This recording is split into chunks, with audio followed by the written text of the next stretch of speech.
And then people have that, money is the root. Thank you. Well, that's real empowering. Okay, well, if you go back and you look where that came from, it's in the first letter of Timothy in the New Testament. And we used to think it was written by Paul, but biblical scholars have decided that it was indeed not written by Paul. It was written by one of his people who went on and on about the love of money is the root of all evil. Yeah, it's the love of money, but excuse me, if you don't love money to some degree, you're never going to have any, are you? Okay, you need to live, don't you? Okay, well, remember in this letter, I had to read the whole letter, you know, and another passage in the same letter says women should not teach. Hello, go read it. Women should not teach. Women should keep silent. Women should obey their husband. Okay, well, that ain't happening. Okay, so if I'm going to reject that part, guess what? Make your own independent decisions about stuff, people. Really, look around. I believe in God, but I tell you, I believe God sent many messengers. He just didn't send one 2,000 years ago. He sent many, and there's probably messengers that you're meeting every day and not recognizing them. Just my opinion. And if you really hate that part of my opinion, it doesn't mean you're not my people. It's just, we might not go to the same spiritual group to worship. And it's okay. You know, that's what makes a great world, is everybody's thinking differently. But don't give me chapter and verse if you haven't investigated. That's what I'm going to say. Okay? When I was doing my religious search, just to digress for a moment, I mean, it happened for me. I was raised a Methodist, First Methodist Church of Whittier, and it was great, and I loved it. And until, let's see, they did a Passover Seder, and I went, Jesus was Jewish. Well, where did all this anti-Semitic stuff come from? I don't know. It didn't make any sense to me. So I started, then I was a Buddhist for a while, Nam Myoho Renge Kyo, Hoban Panani.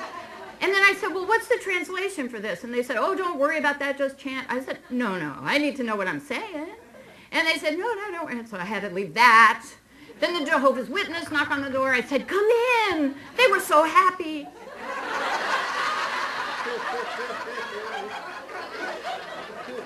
Now, here is a spiritual, charitable donation that you can give. Say yes to someone, okay? Say yes, I'd love to hear about your product or service. Say yes, I'd love to hear about your spiritual program. I want to know, okay?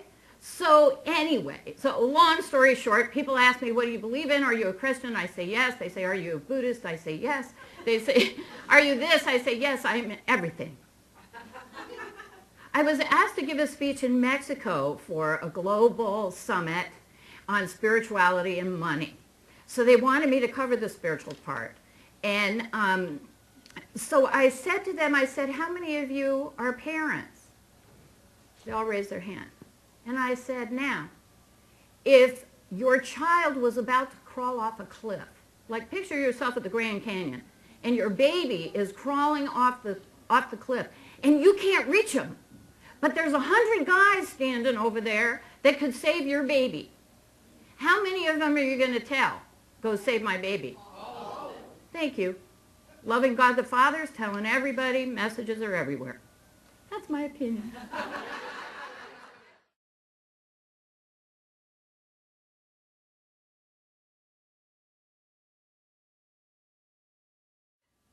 So in 2008, I started licensing my program. I teach people to teach the class for 8 weeks.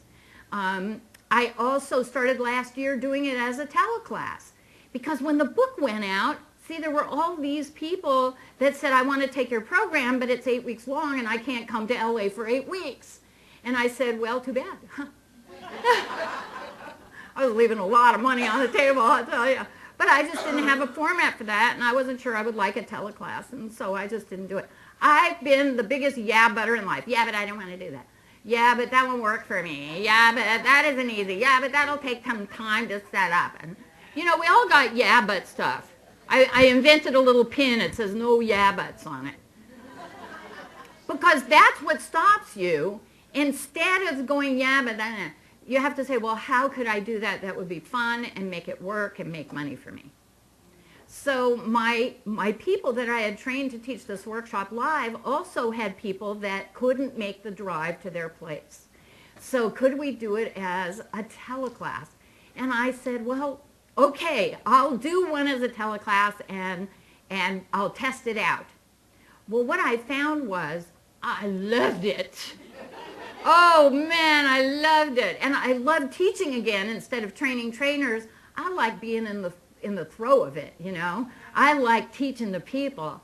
So I get them on the phone. In my last teleclass, I had a man from London and a woman from Austria. So I know it's just awesome and I just love it. So I do it as a teleclass, and now I've turned that over to, I mean, I'm still doing them because I love it.